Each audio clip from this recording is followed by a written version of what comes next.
To our continuation of a skeleton key to Irving Goffman's presentation of self in everyday life.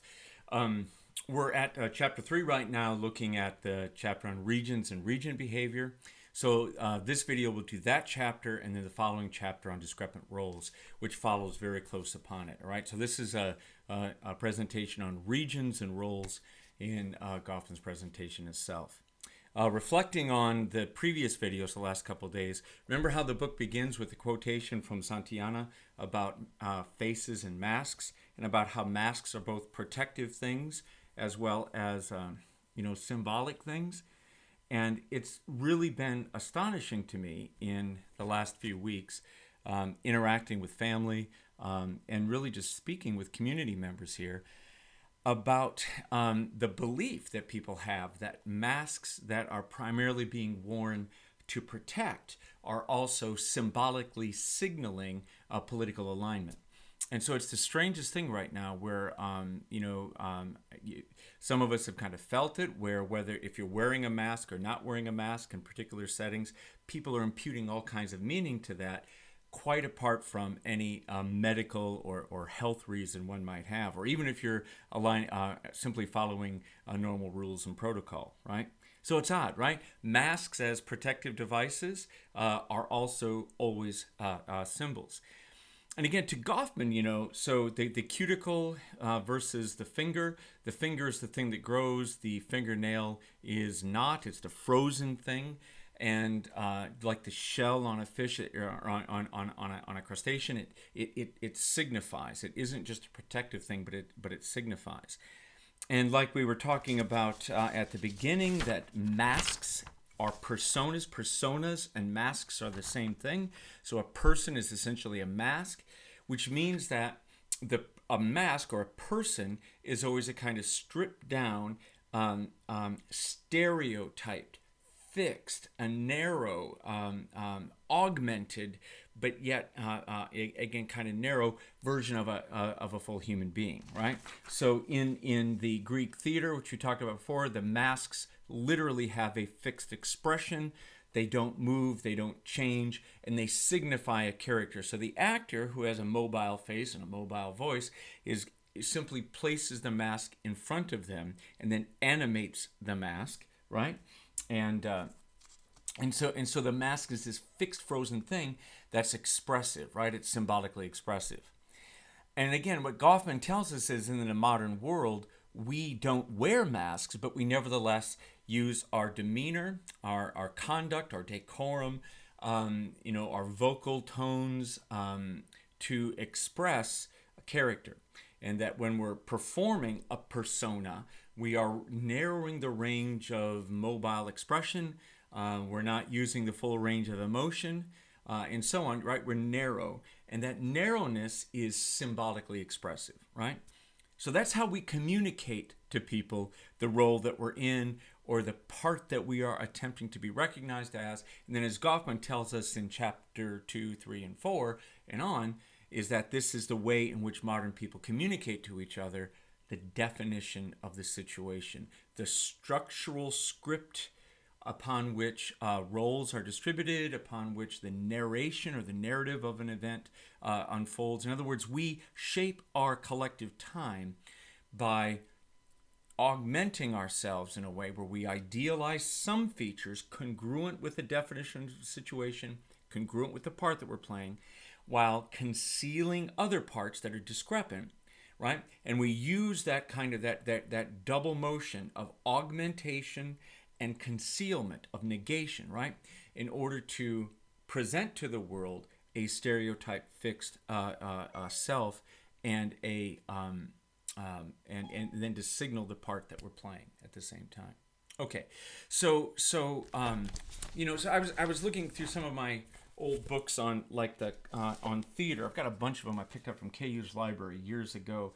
This is a book on the kabuki theater of Japan, and very similar to these Greek masks in that the characters and the actors on stage are essentially animating already existing characters, and that the process of getting the makeup on for a performance is really one of, again, eliminating the mobile capabilities of the face and essentially transforming the face into a mask, right? So that by the time that all of the makeup is on, you've essentially effaced or removed the natural, biological or psychological, skin surface and so on of the person, and you've replaced it with a stereotyped, socially recognized mask, right?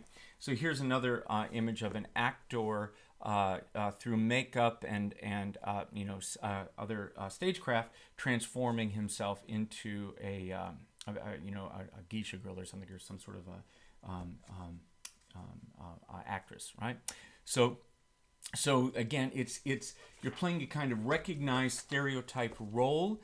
The actor isn't so much, like Meryl Streep or Dustin Hoffman or someone else who we think of as a great sort of actor. The actor isn't using their own face; it's being supplanted or replaced with a socially constructed mask, right? Okay, and then you can think of any uniform worn by any, or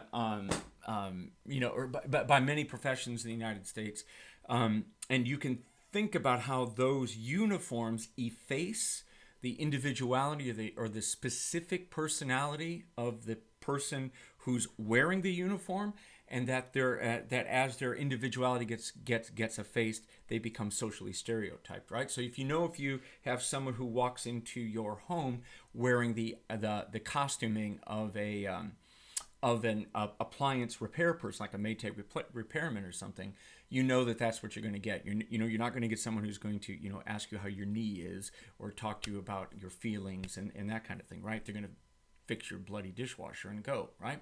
So you'll kind of have some sense of the narrow specificity of the function that they're playing. Same too with a policeman, same too with a fire person, or trying to think of some other heavily stereotyped military person, right? That the garb effaces, and that's what a uniform is. It's uniformity, right? It's eliminating individuality, singularity, and replacing that the person becomes a representative of a universal. Yeah, the uniform, right, that you're wearing. Okay, so Goffman's giving us a lot about that as we go. So just to sort of re-emphasize, many people who read Goffman, including many sociologists who read Goffman, view this book as a kind of meditation upon the experience, self-experience in the modern world. And that's partly true, of course. But I've been trying to emphasize that Goffman's first chapter does this, right? Like Goffman's first chapter is about individual performances and individual self-experience, where that initial division between the existential self, the performer, the psychobiological thing that has a biography that changes, that transforms, and so on, that is, again, separated from the performed selves or the characters, right? So this great first division between the existential self, the performer, and the performed self occurs in that first chapter.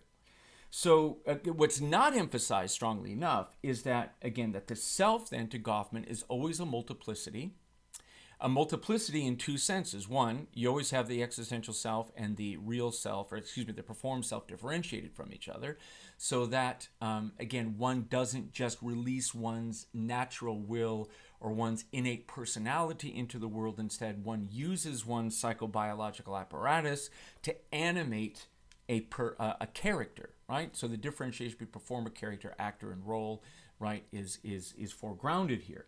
So one way in which we are multiple selves is that we are always doubled as an existential self, a performer, and a performed self, a character or a role of some kind, right? Okay, so the self is multiple, existential self, and then all of these many, many performed selves. But there's a second point that I really want to emphasize here. It's easy to lose if you focus too much on chapter 1 of performances. And that is that the social roles that we play, the performed selves, the characters that we play, right, are always social, right? They are not constructed moment to moment in an improvisational way by the actor or actress, by the existential self. Instead, social roles of any moment or anything that matters really is something that comes to us from society, right? It's socially stereotyped in the same way as as any other element of folk culture or any other element of sort of officialdom, right? We know what a fire person looks like. We know what a police person looks like. We know what a uniformed officer looks like. We, to a degree, know what a male person looks like, right? We have some background sense of what a physician looks like in a hospital in garb or a nurse, right? So these social selves that we animate, when we know to a degree how a middle school teacher behaves or a kindergarten teacher and so on, we have some sense of this, and so these parts are ready made. Now they can be tailored and customized, and most of us who play roles for any given length of time do customize the way that we play our particular role. Our mask becomes individuated to us. But nevertheless, the bulk of the self that we perform is something that is ready-made. It's pre-made. It's socially produced for us to animate, right? And that what it is to become a modern person isn't to, again, sort of become an individual who then realizes their personality. Instead, in the modern world, to be a self is to become a person capable of picking up, animating, and fulfilling the work of the world by playing an already existing social role. Okay? So there it is. So chapter 1 can mislead us to think that the book is about the individual self-experience. By the time you get to chapter 2, you're realizing that isn't it, right? That he's actually dealing much more with society as a structure of roles that are fundamentally tied to institutions, that have a history, that are socially determined, historically determined, and that we are existential selves who are facing a kind of unique position in modernity where we have many more roles to perform and so on than previous people do. So I'll just use this image as from when I lecture, I talk about existentialism, so on, and the way that Goffman is sort of intending the term is informed by Sartre. But at any rate, so again, the existential self is relatively devoid of social recognition, right? That we, in order for us to be validated, in order for us to get paid, in order for us to be credentialed, like with a college degree or as a student of sociology or what have you, in order for these sort of administratively effective events to take place, we have to not just be an existential self or a performer, but we have to animate a socially produced, ready-made, performed self, a mask, a social role of some kind, right? So you could read Goffman's book, you could watch this video, you could attend someone's lectures, and so on. But if you haven't been ratified as someone who's authorized to perform the role of student, you're not going to get course credit, and of course you're not going to eventually matriculate, right? So the existential self, again, we can sit in our underpants and watch virtually any video or read almost any book, but we can't be authorized to do the work of the world really, unless there's a social role of some kind to perform, right? Or excuse me, to animate and to perform. So okay, so again, so the part where our selves are multiple, always multiple, existential self differentiated from performed selves, actor or actress or performer differentiated from the parts that we play, and then we're always social. So we learn how to be actors, actresses, performers through much of the role playing that we engage in as a child. We learn how to be a parent or something like that.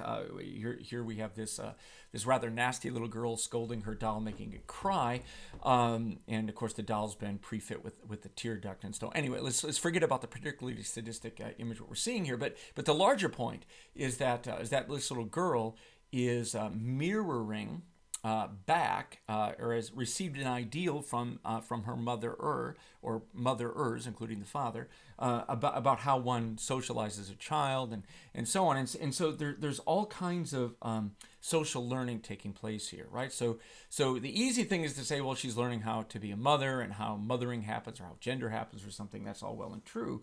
But even more importantly, we have a child here learning how to be an existential self, a performer, how to take on a part, play it, set it aside, and go back and animate something else.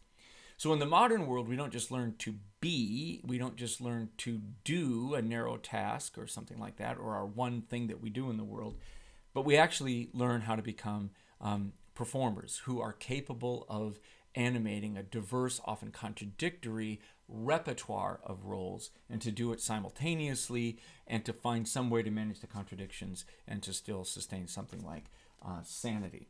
Okay, so there's Goffman. All right.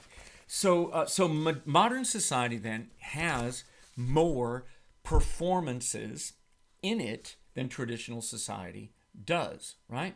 So traditional peasants didn't perform being a peasant. They were peasants, right? And I think we talked about this last time, that I had an image here, traditional society, and of course when I want to find something, there it is right here. Yeah, so in traditional society, it isn't that you're one and only one self. You're often doubled, and we'll talk more about this as the semester unfolds. The traditional spirit double of the human being is something called a soul, here represented in the form of a totem. So this is some sort of cat totem. I actually don't know the innards of this anymore. I used to know where this particular image derives from, the particular a totemic structure that's a part of it, and so on. I've lost all of that now. I apologize, but clearly here we have two people who have effaced themselves, right? Their first world everyday existence, and have added on a mask, a socially derived mask, here linked into some sort of cat or feline totem. And so while they're dressed in this garb, and while they're masked with this catness, right?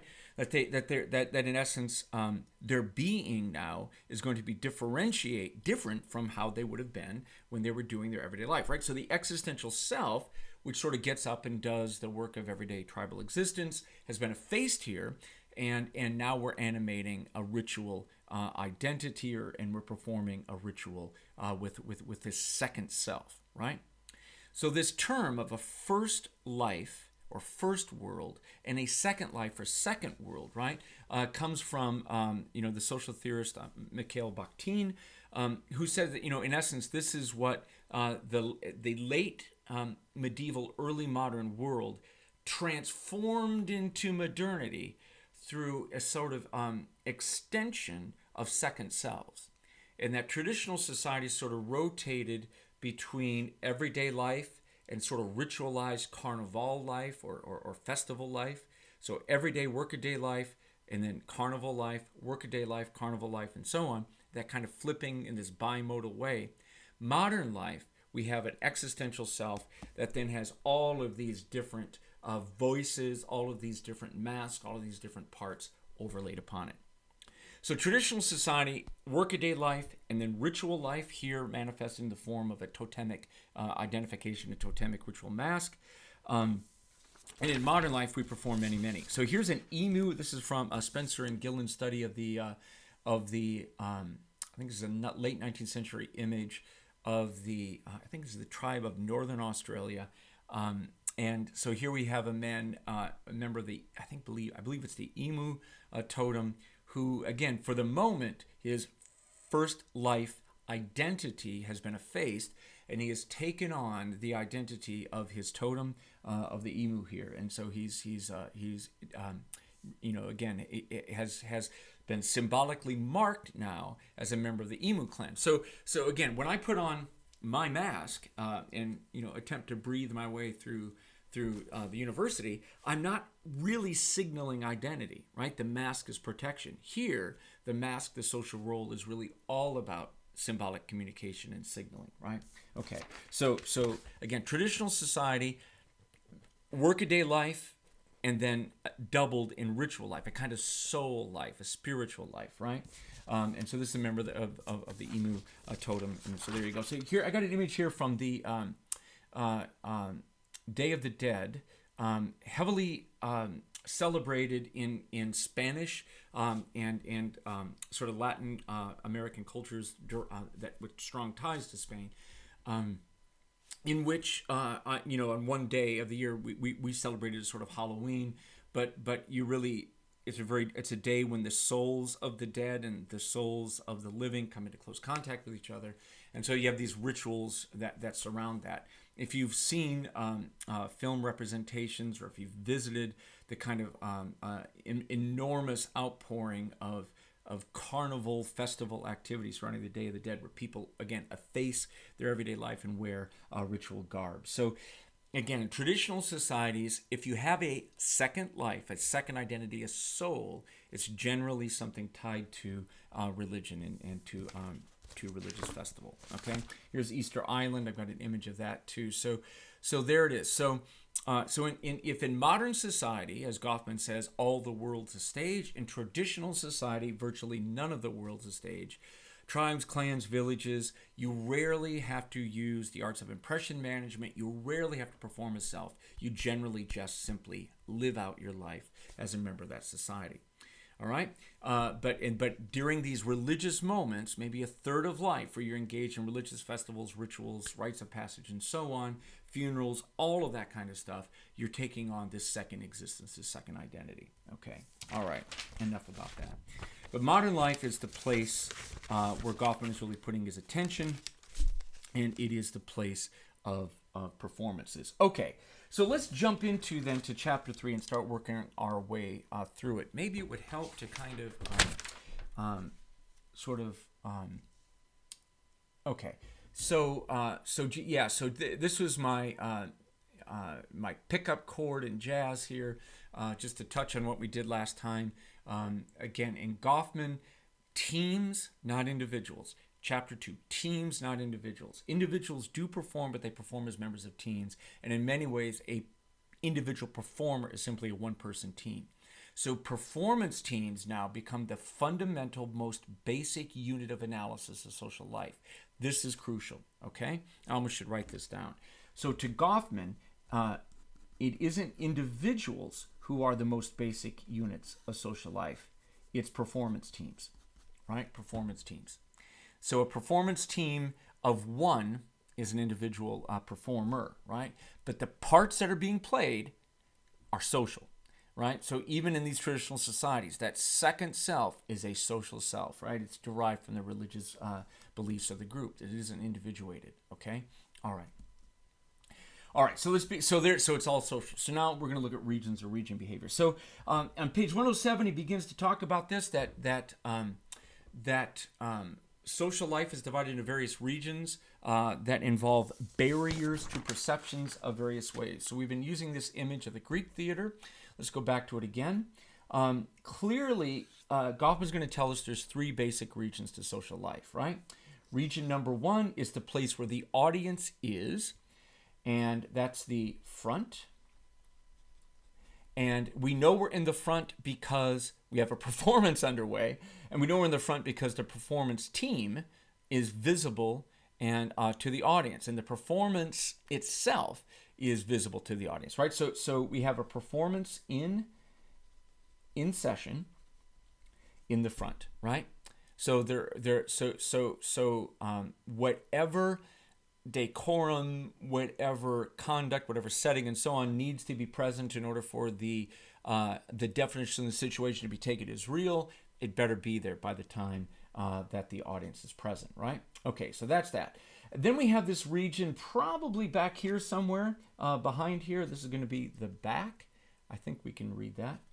The back. So the back is going to be backstage, literally. If you've been in theater, you know all about this place. The place where the audience can't see. It's where you get into garb. It's where you practice. It's where you engage in, taking on and off costumes, getting your props ready, and so on. Staging the next entrance, getting ready for your next section of the performance, and so on. So it's the place where the audience can see. The director's backstage usually, or in directive people backstage. So in the backstage, the performers have to drop their performed self because they're getting in and out of costuming and so on. And so in the backstage is the place of secrets, right? Dangerous secrets and so on. We're going to have Goffman talk about that. So it's very difficult if the if the audience can see backstage, it destroys the illusion to a degree, right?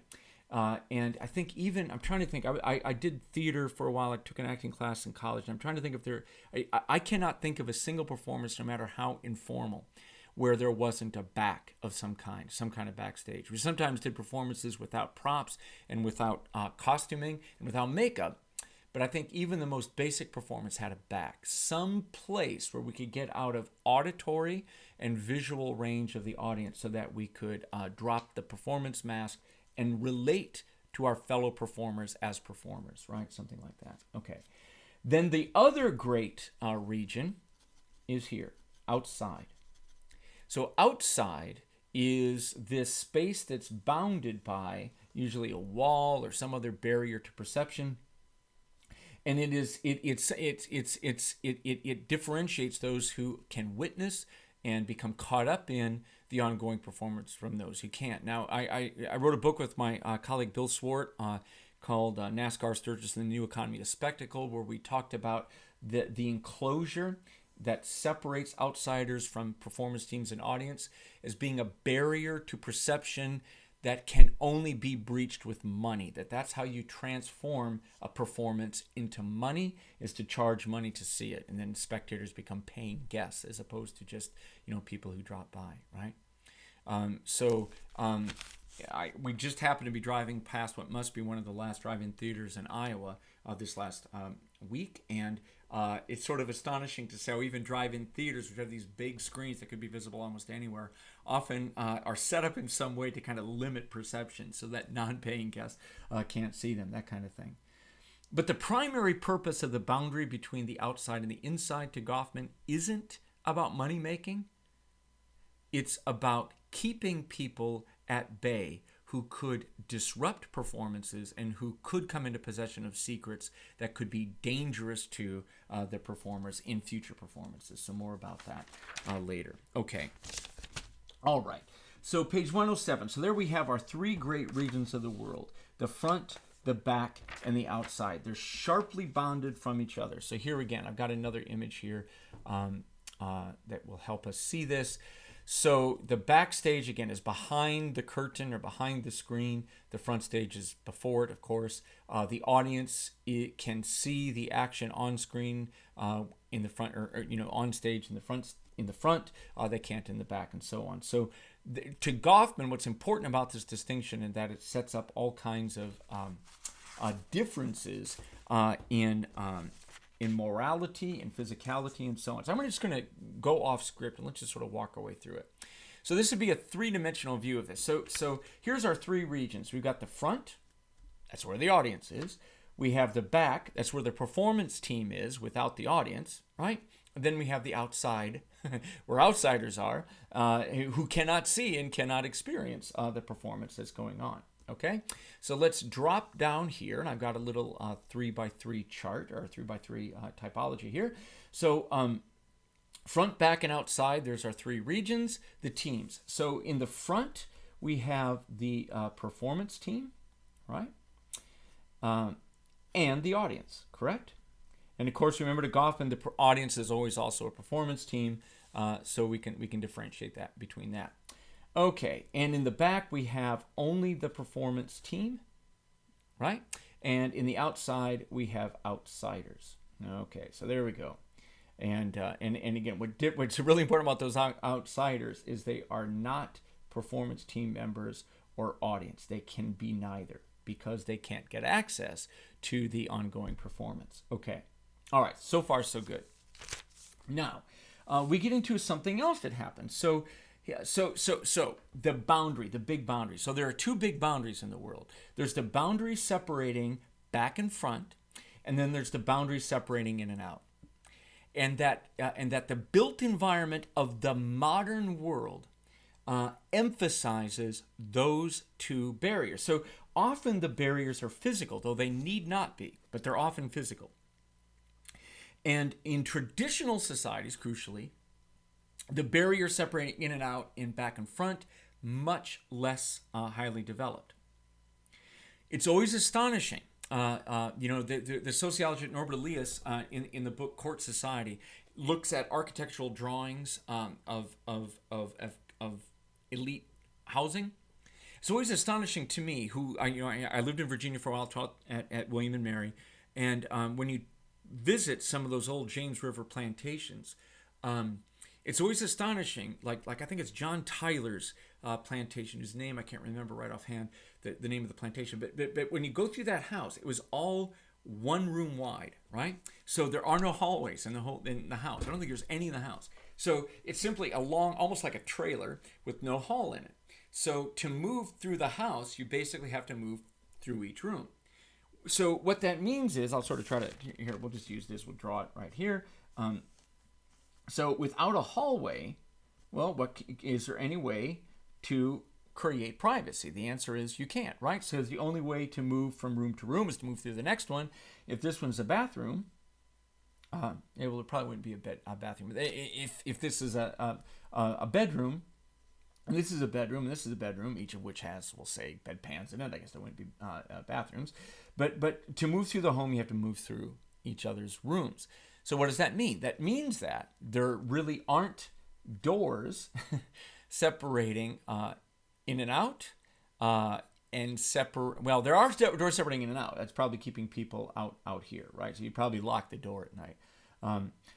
But back and front aren't differentiated. So that means that you can't really keep your guests out of view of your bedroom, and so on. You can't keep the servants out of view of what goes on in your bedroom and that kind of thing, right?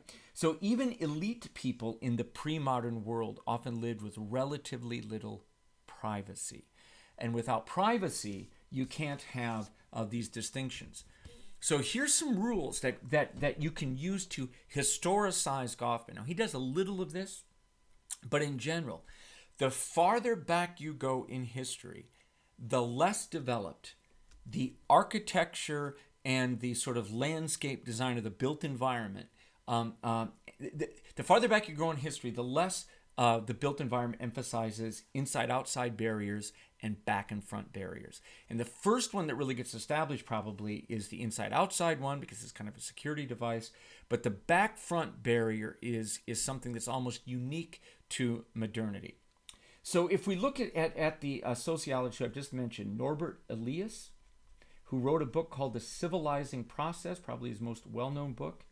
Elias, argues that as we become modern, and as we move from traditional to modern society, he claims that there's something emerges called a shame frontier. So that more and more of the body, more and more of the body's functions become shameful for a variety of reasons, and they become things that we try to conceal, right? So he writes about elite gatherings, elite dinners, elite bathroom behavior. He has a chapter on nose-picking behavior, all kind of interesting. I now want to scratch my nose. But he writes about these things, and he argues that it was not shameful to disrobe enough to urinate in a dinner. In fact, a good etiquette would be to urinate against a tapestry instead against a wall, because it splashes less and makes less noise. Those kind of things. You'd spit on the floor.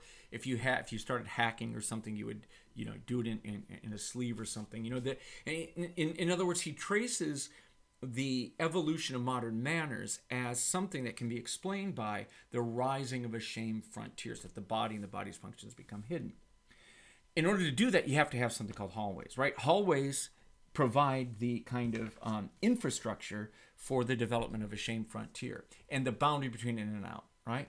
So in another class, I teach about salt box houses in New England that often have there's usually the shape of the house enables the mating couple to have privacy from anyone else in the household. So everyone else in the household sort of lives upstairs, the bedrooms are upstairs, but the mating couple has something like it isn't really a master bedroom, but it's something like a master bedroom suite downstairs, so that the kind of, let's just say, a non-G-rated activity that would go on in a mating pair's bedroom is discreet, and it's concealed from children, and that allows that to become a privatized activity and it actually allows for all kinds of development of the modern subjectivity as a result. Okay.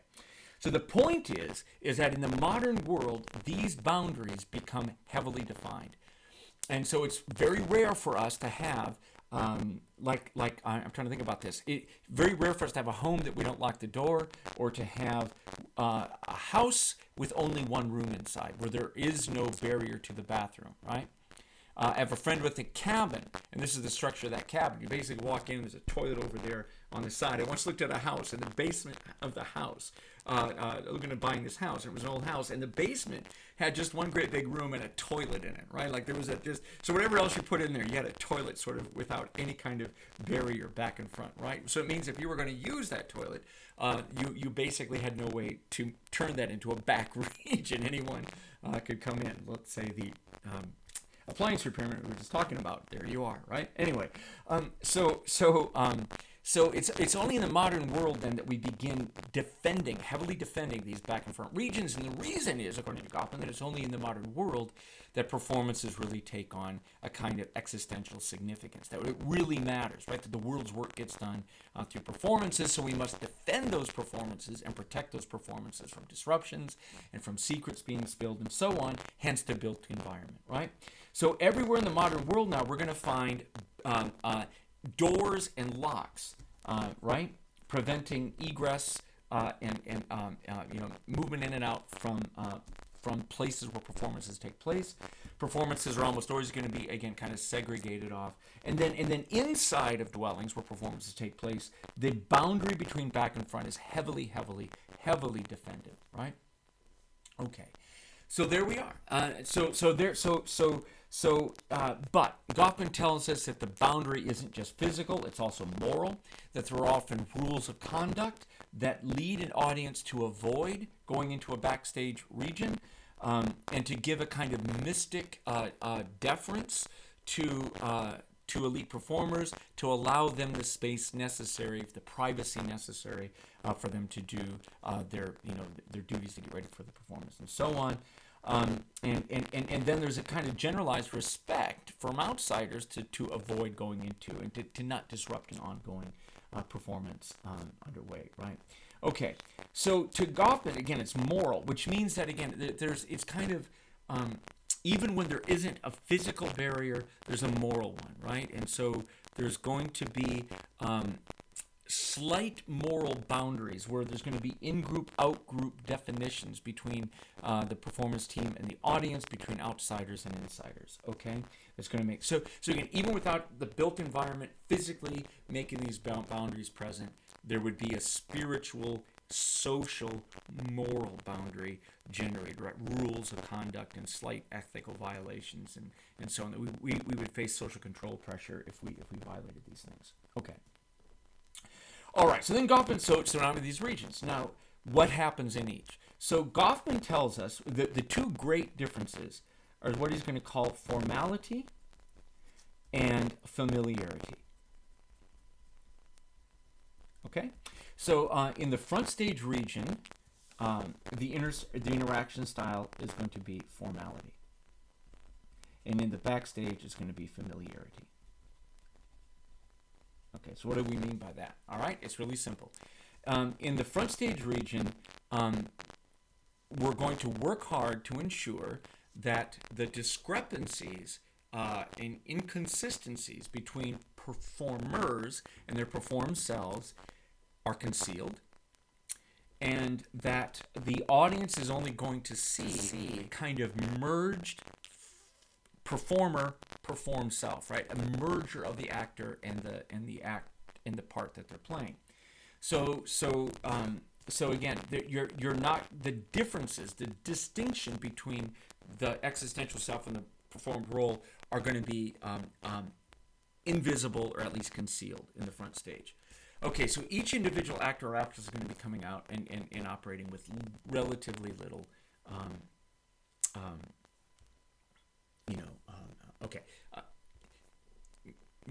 discrepancy. And then the performance itself is going to be defended by the part of the performance team from disruptions, and the audience is going to protect it, right, with tact and other things, right? So this is where the show goes on, and it's where formality. So formality, again, occurs where there is a sharp differentiation between the performer and the performed self. And again, this is where the definition of the situation is operative, where this is where spontaneous psychological involvement takes place, right? And you're spontaneously psychologically involved in the situation that's governed by its definition, right? So a definitionally bounded situation. That's you're not at a play, you're not at Hamlet. You're in a situation that's defined by, that's definitionally bounded by, the definition that's projected by, presented by, formally projected by the performance team, and then honored, respected, and protected by the audience, okay? And that each of them, to at least some degree, get spontaneously psychologically involved in it, and the accent of reality falls upon it. Now, in the backstage, the definition of the situation is suspended. So in the backstage, the performers are performers, not characters, not performed self. So so the mask slips in the backstage, it's taken off, and literally that's the place where you're getting ready and so on, and managing all kinds of things. And so it's a place where the performers relate to each other, performer to performer, right? And that's what familiarity is, that intimacy without warmth that Goffman called familiarity, okay? So here is where you're going to, again, allow the discrepancies to occur, often that to enable you to perform your role effectively, okay? So familiarity. And there's all kinds of things that happen in the backstage throughout the book that are really important, okay? So it's a place of relative relaxation. It's a place where you can recognize each other as performers of similar roles or as part of a similar play. He cites Simone de Beauvoir's Second Sex, where he writes about how women in the 1950s would have thought of, at least in the mid-20th century, would have thought of themselves that all women are essentially performing before men, and that when backstage without men present, women essentially recognize each other as members of a secret society, of a performance team of a kind, right? Okay, and so the backstage region, I'm going to think of it in Freudian terms, that this is the situational unconscious. That in order for us to consciously manage and perform situations, for people to get caught up in them, for the definition of the situation to reign, for the world's work to get done, there has to be spaces and times that are where that consciousness is negated, and we're in so in order for so what I'm trying to get at here is, in the same way that we talked about last time, that spontaneous psychological involvement and negative experience are inversions of each other, so that in order to get spontaneously psychologically involved in a situation, negative experience has to get negated, and negative experience erupts when spontaneous psychological involvement in a situation is disrupted, right? So they're negations of each other. Well, familiarity and formality are also negations of each other. So what that means is that in order for formality to reign front stage, for the definition of the situation to work, right? In other words, for the world's work to get done, familiarity has to be negated. So when the curtain opens, you lose your self as performer, and the self as performer uses its energy to animate the self as character, right? And you stop interacting with that backstage style, as Goffman calls it, and you shift into the formal mode, right? And in the formal mode is formality. So it's a negation. So it's a negation of familiarity, right? So formality then is a negation of familiarity. And what happens when the curtain closes or you go backstage? You can take off the mask and you can drop the definition of the situation. So familiarity is the negation of that. So this is very similar to Freud's dream states, where the unconscious reigns. That when you're conscious and awake, you have unconscious fantasies or unconscious desires and so on, and that when you go to sleep, those things can come out, right? So that sleep is the unconscious speaking, and while consciousness is dimmed, in waking life you have consciousness with the unconscious dimmed, right? And so these two things are negation, right? To be awake, you have to negate sleep. To go to sleep, you have to negate being awake, right? And so this is the same kind of thing, that we've got this same kind of parallel, right, but almost kind of like mirror inversion worlds of familiarity and formality. Psychological involvement in a situation that's defined and controlled by a definition, a random definition. And then you have familiarity, which is the moment when that slips and comes off and you relate as performer to performer. Okay. All right. I think that's almost enough here. So that gets us a long way through. So what about outsiders? Well, outsiders, a good outsider stays out, is circumspect. They don't try to hear. They don't try to know. They try to really stay away from the performance. That would be the ideal, right? That there really isn't an interaction style except avoidance, right? Deferential avoidance of some kind. And okay, now that we've done that, Goffman ends this chapter then by talking about secrets and vulnerabilities in each of these spaces. So in the front region, that's the place that can be disrupted, right? The performance is underway, the definition of the situation is active, and that can be disrupted by anything that causes a discrepancy between the performed self and the performer, right? The mask slips and the performer comes out, right? Okay, something like that. So anything that the things that were concealed, if they're revealed again, that can cause a disruption. So disruptions can take place. Flawed performances can occur, right, where people forget their lines and so on. So that's not really the backstage self coming to the fore, but instead simply the performers failing to do a good job doing the performance. And then you can have, again, secrets that can emerge, that those distinctions between the backstage self and the front stage self can be revealed. And then and any of those things then can lead to negative experience, right? So flawed performances, discrepancies that are normally concealed, that are made obvious, flawed performances in a variety of ways, and then that leads to negative experience. You're no longer caught up in the moment of the play, but you're now caught up in the problematic of the failed staging of the play, of social life. Okay, in the backstage, the primary, and I know this is very, very hard to read, but the primary secrets, right? The backstage is the place of secrets. It's where literally the mask comes off, the costuming is removed, and you're relating performer to performer. So the distinctions, the differences between the performed self and the performer become obvious, right? And so, and including dark secrets, so the ones that would really disrupt the performance and the suspension of disbelief necessary for the performance to take place, dark secrets, those can be found out backstage too. So the backstage is a place of danger, hence this really strong barrier defending back and front stage behavior, right? Or regions. So out of character conduct can be seen, contradictions can be seen, secrets can be obtained, and so on.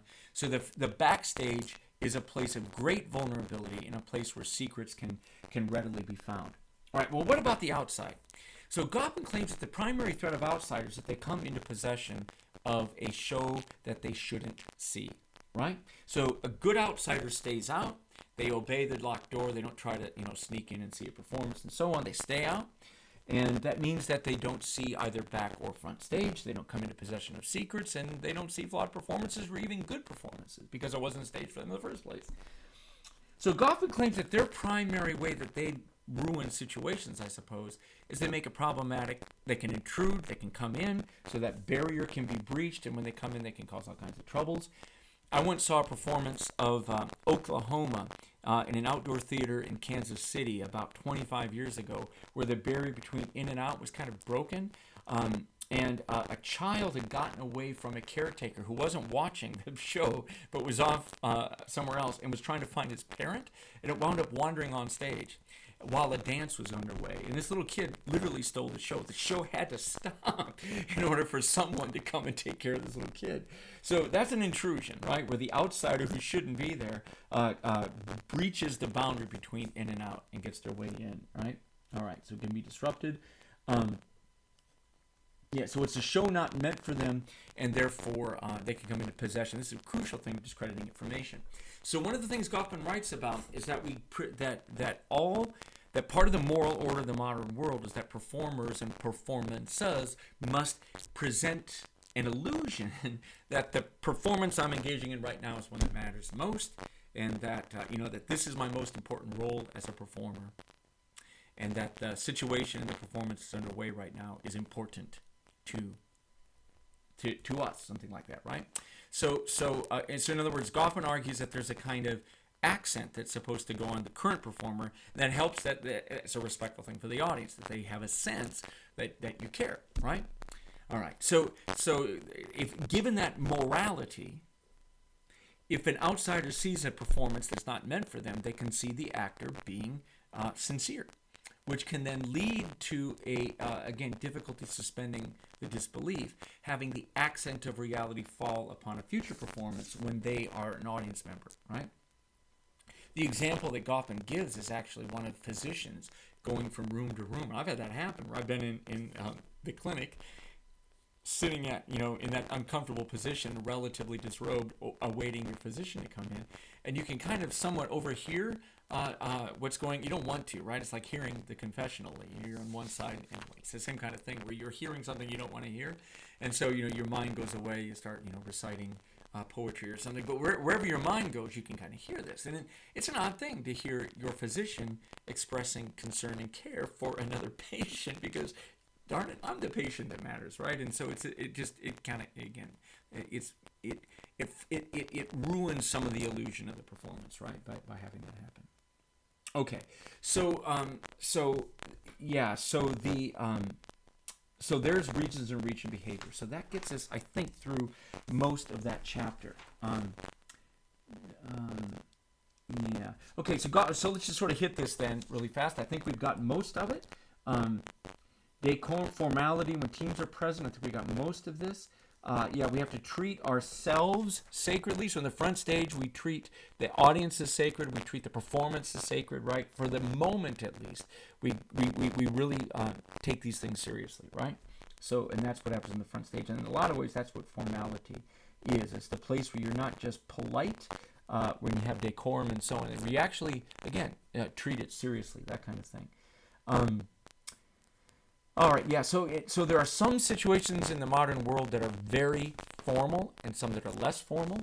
And then I'm going to make the claim all semester that something happened about 1970, and where high modernity began to dissolve, so that the formality of the world really began to decline. So this is going to be a claim that we're going to make, that high modernity, the period that runs, here, I'll use that same piece of paper from before. Yeah, so here's our timeline, right, that we're going to be using all semester. The traditional societies began the first time we crawled out of the ooze, stood on our hind legs, and said, ugh, right? That's the first one. Actually, it's the first time someone crawled out of the ooze and said no to another person who obeyed. But anyway, we'll leave that aside. About 12,000 years ago, traditional societies, all of them, can be differentiated from modern societies. You have an early modern period that begins maybe somewhere, I don't know, we'll say 1650, the date could vary. And then somewhere here, we have World War I and World II, and I would call the high modern period, the period when modernity sort of reached its highest phase of completion. Maybe not everywhere, but where at least the conceptual pieces were put together, somewhere between the 1930s and the 1970s. So it's the era of the New Deal. It's the era of social democracy. To a degree, it's the era of managed capitalism everywhere, or state socialism even, right? It's the era where there's a lot of formality and administration of life. So that's that period. And I think that's Goffman's period. It's also the period of Hitchcock films, for example, or like the Mad Men television series. This moment when high formality is everywhere, when back and front regions are heavily, again, instituted and heavily defended, where in and out is heavily defended and segregated. So that's high modernity. And then, the sociologist Norbert Elias wrote a book called The Germans, and the book makes the argument that something happens in the 70s. Disco, it's a joke, but it's about the era of disco, when formality goes away, and that in informality, a kind of blurring of backstage, front stage distinctions, and to a degree, a blurring of in and out distinctions begins to become commonplace. So Goffman's world begins to kind of dissolve to a degree. And I would argue that we're now in some sort of postmodern time where some of these rules are no longer applicable. The one caveat to that, the one that would be really important, is that as we've entered into the world of social media, the mediated world, and the world of Zoom and online identities and so on, is that the backstage, front stage differentiation has come back without vengeance, right? And so, people are really curating their online presence, their online appearance, their Facebook page or their Twitter account and so on. I mean, they're really attending to these things and attempting to make themselves look far more ideal, concealing discrepancies, really punctuating idealization, becoming kind of mystical about the shit that goes on in their life and so on, so that they look really good, that kind of thing. That's formality in Goffman's terms, but it's been shifted to the online world a little bit more than the world of face-to-face. So, but the big point here, the one I don't want you to lose sight of, is that Goffman is writing about high modernity, and it begins to disintegrate by the time he dies, right? But he died in the early 80s, about 10 years later than this, but it was already declining. So high modernity, high formality, strongly defended distinctions between in and out and back and front, right? Okay. So I wanted to make that point. What else? Yeah, understand that the back is a situational conscious. We've hit that. Understand why highly sacred persons have strong backs. Oh, that's page 116 on. I always tell my students that, right? He explains why you have to have locks on doors in modernity. And as you go up the social scale, why those locks on the doors matter more. And it's because the face that one maintains, that one's presentations and performances really matter, and that you spend a lot of time in front of audiences where you have to not show, decorum and politeness, together. You got to do both, and that you can't do that sitting on the toilet. So there's all of those accounts about Lyndon Johnson apparently like to make reporters and visitors talk to him while he was sitting on the toilet, literally with his trousers down, doing his business, right? And that would kind of, it was kind of a power play on his part, and it would force, it make them uncomfortable and so on, which you can imagine.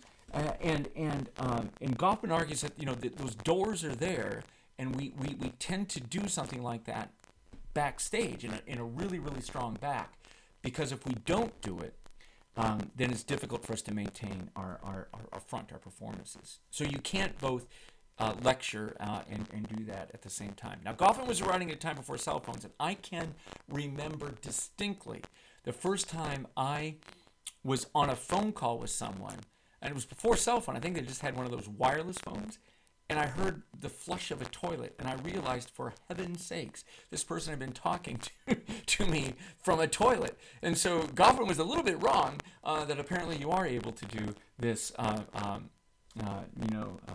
any rate, but that why it's there. But his argument is that at the higher the status of the person, the more mysticism surrounds them, and the stronger their back. So the more important the performance, the more kind of deference is granted to the performer, so that that their back is strong enough for them to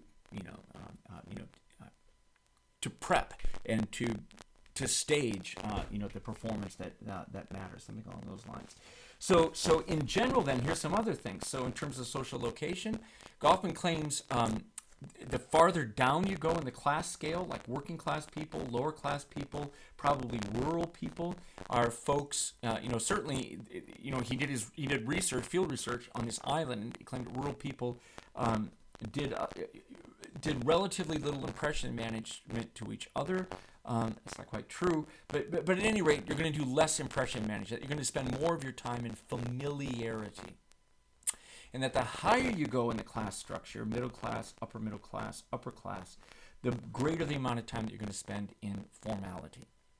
Or put it this way, I've done a lot of physical labor in my life. I grew up blue collar, grew up working class and rural, and doing that kind of work places you in a situation of familiarity, right? Like if you're on a work crew, weeding a field or hauling hay, or even a work crew doing something like working on an assembly line.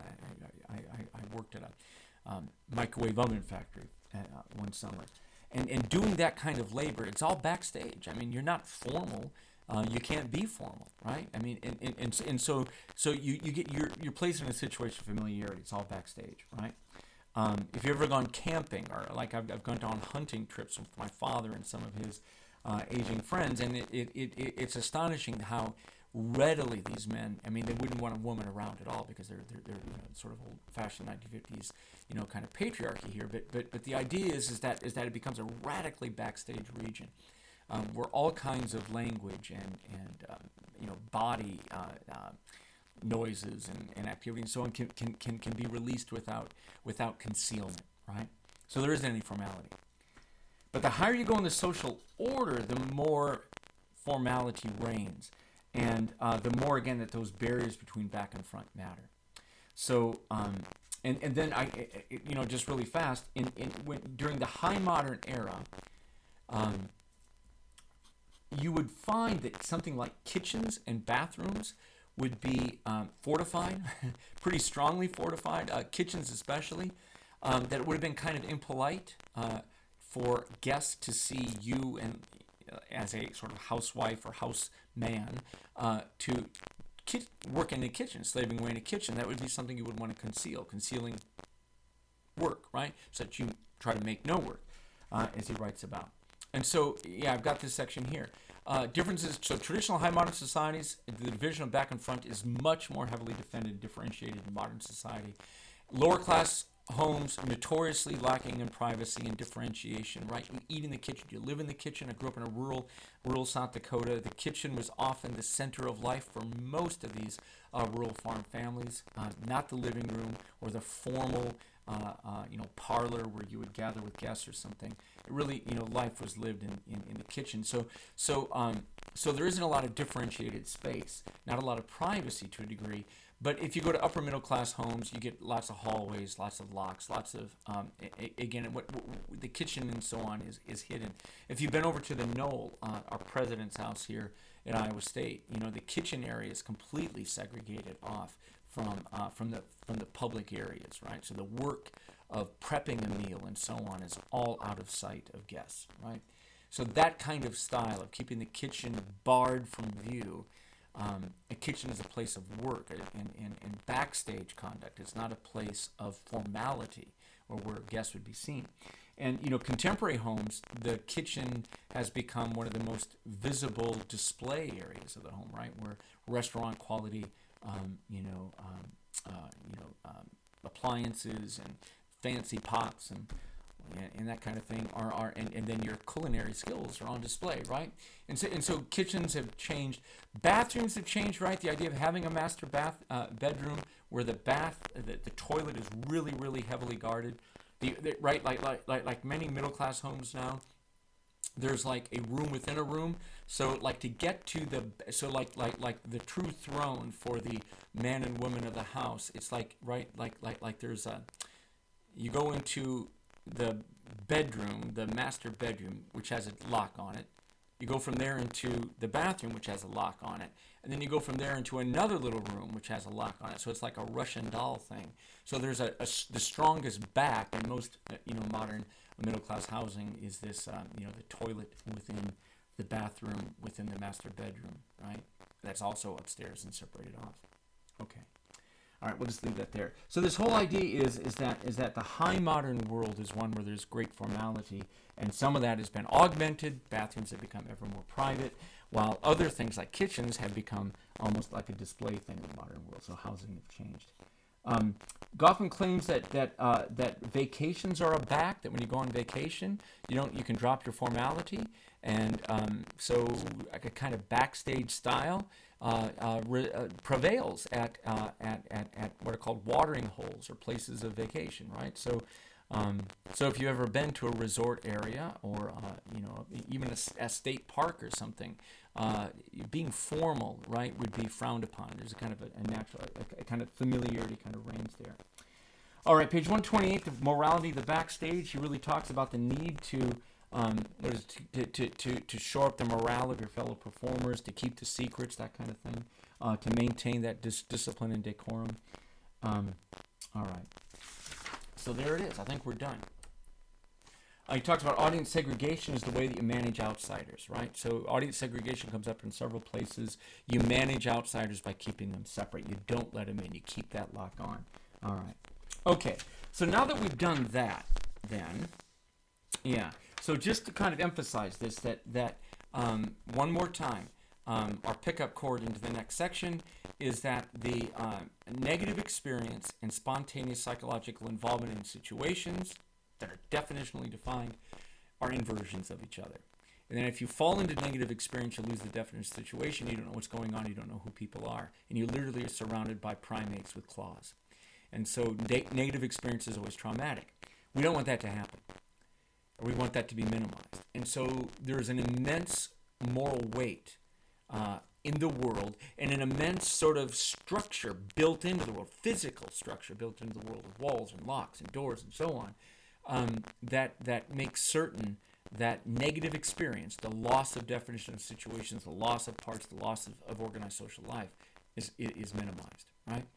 So it's really crucial then that we teach people to be tactful when they're audience members, to work together to try to keep the performance going, and to encourage performers, to put some work into ensuring that definition of the situations are well projected, well protected, and well defended, so that the world's work gets done. Okay.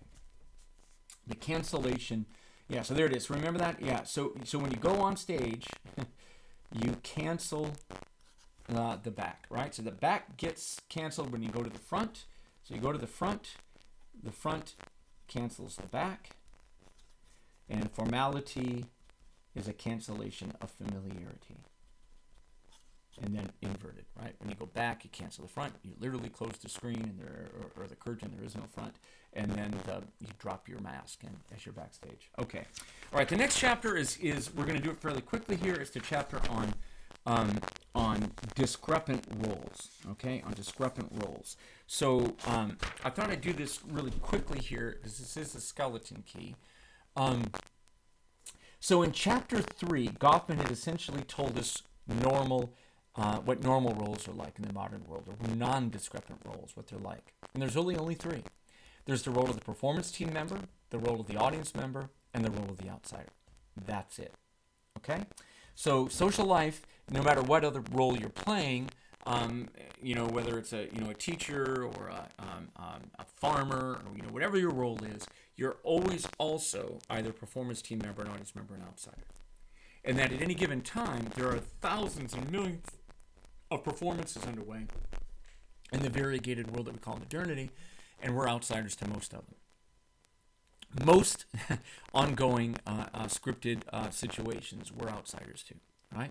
Okay, so to Goffman then, how do you differentiate these things? Well, performance team members, have familiarity with each other. They have secrets with each other. They need to maintain loyalty to each other and so on. Audience members, really their main role, they need to protect an ongoing performance. They need to kind of limit disruptions. They have to, in order to keep the accent on reality as it's going on. Outsiders, the main thing is segregate those people, keep the ones that are going to be in a future performance away. They're the most dangerous. Right? Goffman says that, right? The outsider that's most dangerous is the person who the performer is going to see in another setting. Like we talked about last time, if you're performing one role that's discrepant from another role that you're playing, if an outsider sees you, if an audience member is an outsider to another performance and they see you performing that, it's going to dramatically disrupt your ability to be taken seriously in this other role, right? So, there's a P.G. Wodehouse novel where he has several of them, where he has a character named Roderick Spode, who's essentially a Hitler character, a Nazi, a fascist, leader of men, that kind of thing. And he also designs women's undergarments. And the only way that he can be a Nazi leader is to hide the fact that he earns his living by designing women's undergarments. And so it's a strange thing. Like each of these two cells mutually negate each other. He wouldn't be able to sell women's undergarments if he was well known as a Nazi leader, right? So he's got these two identities that are split off from each other. And the only way he can maintain them is to segregate the two things. Why I find that funny, I don't know. Anyway, I guess P.G. Wodehouse did, so I must be able to. Okay, so discrepant roles.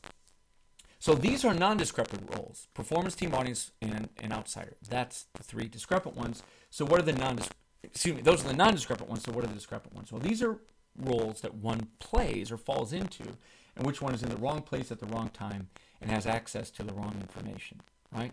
Wrong secrets. So wrong place, time, and access to secrets. So now Goffman complicates his narrative.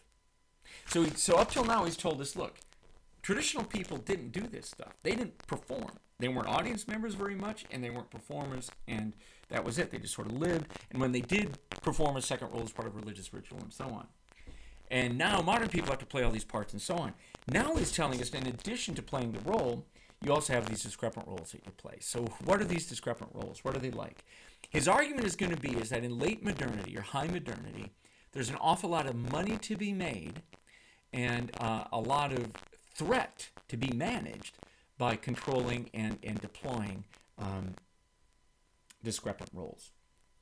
All right, so let's look at these. So the first one is the informer or the spy. So what is the informer or the spy? Well, the informer is the person who is actually a member of, the informer is a member of the audience who gets backstage, okay? So they're a spy for the audience, right? So let's say you have two groups. We have here something like the Democratic National Committee, the Republican National Committee, and one member of this committee. No, that would be different. We won't do that. Okay. An informer. I'm having a hard time with an example of this right now. Well, we know what a spy would be. A spy would be that where it would be like the Soviet Union sending a spy over to join and be part of the American spy community and then get secrets that they share back. But really, that's what it is. It's a member of the audience who becomes a member of the backstage team, the performance team, in order to reveal secrets, right? And thereby disrupting the performance. So one of the things that you really strongly defend the front-back region is to try to limit the access of the audience to the backstage. Well, an informer or a spy is a person who gets backstage and then can do it. So a good example of this, here's one, would be a member of a restaurant, someone who's eating in a restaurant, who gets backstage and sees, that there are maggots crawling on the food, or cockroaches everywhere, or mice actually doing the cooking, like in Ratatouille, the film, or something, and then they report that back out and make it public or something like that. We're seeing a whole spate of this these days, where you have these students in a college course who will become outraged by something that a professor says or does or something, and then will report on that outside, to outsiders or something like that. We'll inform on what goes on in a class, something along these lines. So that would be a discrepant role. So it's an informer is a person who gets backstage and then reveals this to outsiders, something like that, I guess. All right, I'm not doing a very good job of this. Let's move on to the next one. The shill is easier. The shill is a member of the performance team who pretends to be a member of the audience. So it's the inversion, the other side of the spy or the informer. So this takes place, the most famous examples are among some evangelists who do revivals, famously travel.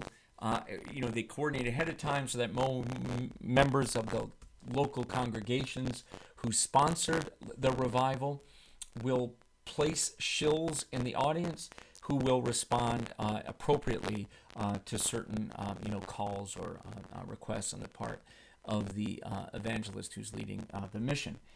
So you have shills in the audience who signal things. Magic shows, they often plant a shill in the audience so that it looks like the person coming up being hypnotized is just a member of the audience is actually a member of the performance team pretending to be a member of the audience, that kind of thing.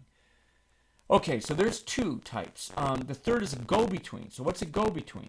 So both the informer and the shill are people who get in the wrong place and get access to the wrong information. That can then discredit everybody. All right. The go-between is the person who earns a living by getting backstage to two parties that are normally opposed to each other.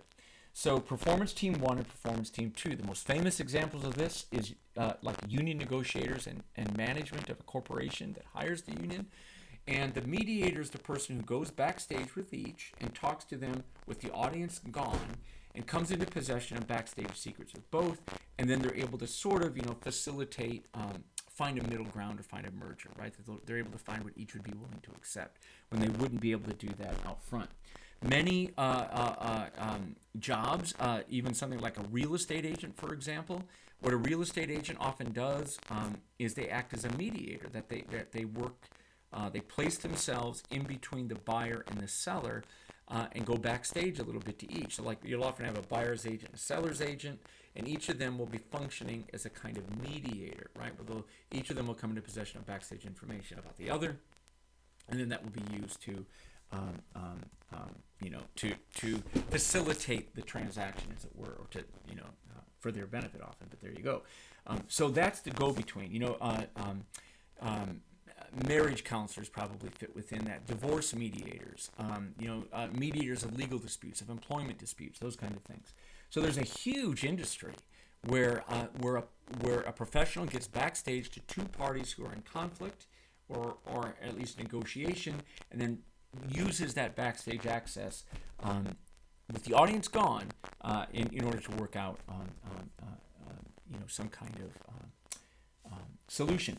The next one is the secret shopper or the auditor. So the secret shopper is it's actually an outside agency, usually hired by management, but functioning as an outsider, who goes in and pretends to be a member of the audience, and then is basically checking up on the behavior of the performance team. So, so like if you work at a restaurant, you might have a secret shopper come in. And then they're gonna evaluate the service that they received. This will happen in retail all the time. It's one of the things that retail management often does, is hire secret shoppers to go in to check up on the service that's provided. You've ever heard, as you're trying to get an record telephone assistance for almost anything, we will record this for quality assurance or something. Well, that's what the quality assurance would be an outsider verifying that the performance is good. So that's a secret shopper or an auditor. So I was an auditor. It's an accountant who goes in and verifies the veracity of financial statements, right? So you're an outsider hired by management to come in and to verify that the management team or that the lower paid staff are functioning as they're supposed to function, and that the accounts, that the dollar and cent accounts are accurate, right? So there's all kinds of so you get access to the backstage to report to outsiders. That's what you do. So the secret shopper and the auditor either check up on their performance. That's what the secret shopper does. They're checking up on the performance as pretending to be a member of the audience. The auditor is just coming in as an outsider, checking up on the service, but not by pretending to be a member of the audience, but by getting a sort of privileged access to the backstage. All right, now the next category is more interesting, the non-person. So we've talked about this before, that in Goffman's work, in this book, you have a performance team and an audience performing a situation in accordance with a governing definition. And each of the people who is situationally effective or socially real are people who have a ratified position. They have a recognized position. So you can't talk, you can't perform, you can't be significant if you don't have one of these positions. A non-person is someone who doesn't have one of these sort of cutouts, a position in either the performance team or the audience, and because they have no position, they cannot become part of the ongoing interaction.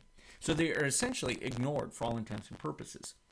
So if you've ever seen that happen, where you'll be at a party or something, and there'll be two people talking, or a group of people talking, and you try to get yourself inserted, or if you're in middle school or high school and you're trying to get yourself recognized as part of a clique, or trying to become part of a conversation or something, and no one will recognize you, you don't have a participation status, you don't have a position.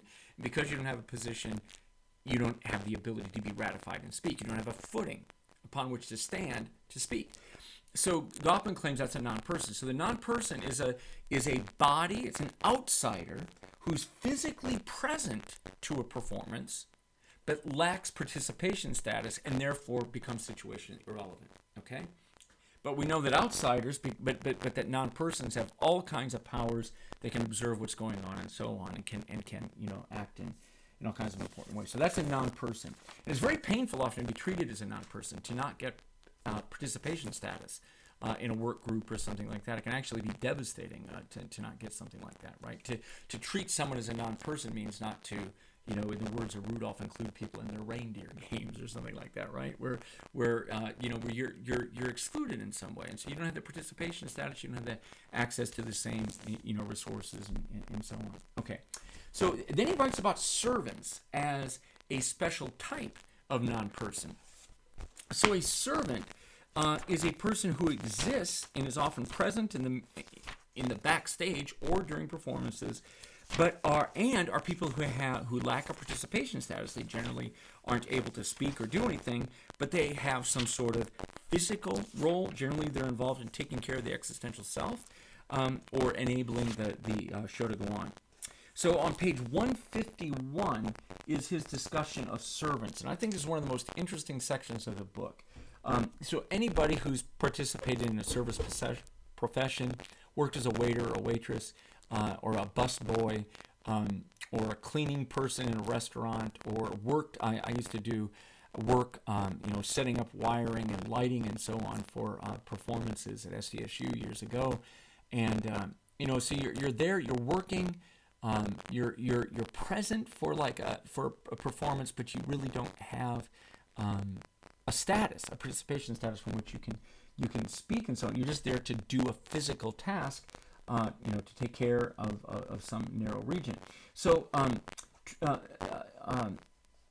Ms. Frances Trollope writes about servants in the American planter South, the racial segregation in the planter South, where she writes about how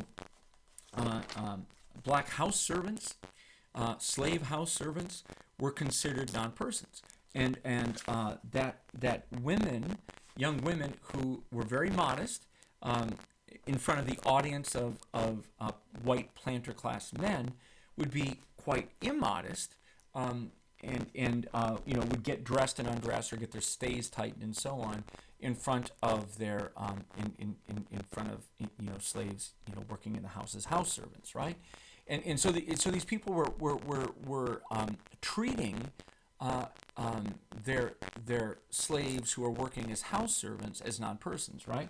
And then this account of the chambermaid, the young slave chambermaid who actually is in the room at night, present for all kinds of the non-G-rated activities of the planter and spouse in their bed, and then does stuff like get water for them, literally empty chamber pots or take care of chamber pots, just do maintenance for some elite's existential self, right? And be treated as a non-person while that happens. So you're not really real. You're more like treated like a droid or something, doing physical work for someone without getting participation status.